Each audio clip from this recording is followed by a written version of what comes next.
আসসালামু আলাইকুম, সকলে কেমন আছেন? আশা করি ভালো আছেন।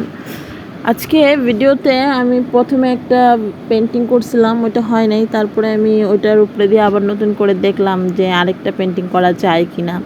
এই জন্য প্রথমে আকাশ দিয়ে নিলাম, এরপরে চাঁদ দেখে নিলাম, তারপরে পাহাড় দিয়ে দিলাম। যেহেতু আমি নিচে কালোটা আঁকছি, একটা মানুষ আঁকছিলাম, সেটাকে মুছে দেওয়ার জন্যই পাহাড়টা দিয়ে দিলাম, পুরোটাই কালো করে দিলাম।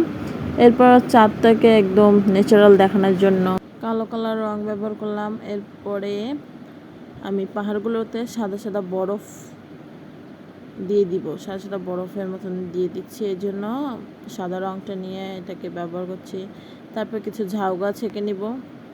ঝাউ গাছগুলো আঁকা একদম ইজি, একটু খেয়াল করলেই আপনারাও এই ঝাউ গাছগুলো আঁকতে পারবেন। নিচের দিকে চড়া দিবেন, উপর দিকে সরু দিয়ে দিবেন। তারপরে ঘাস এঁকে নিলাম এবং ঘাসের উপরে এক টিয়া কালার দিয়ে ছোট ছোট ছোট ছোট করে লাইনার ব্রাশ দিয়ে লাইন করে নেবেন। তারপরে হচ্ছে এই যে আগুন আঁকলাম, যেহেতু আগুন ধরানো আলো তো লাগবেই গাছের গায়ে, তাই গাছটাকে একটু হলুদ করে দিলাম। এরপরে কাঠ দিয়ে দিলাম এবং কি আগুন থেকে ধোঁয়া উঠছে, ধোঁয়াটাও সাদা রং দিয়ে করে দিলাম।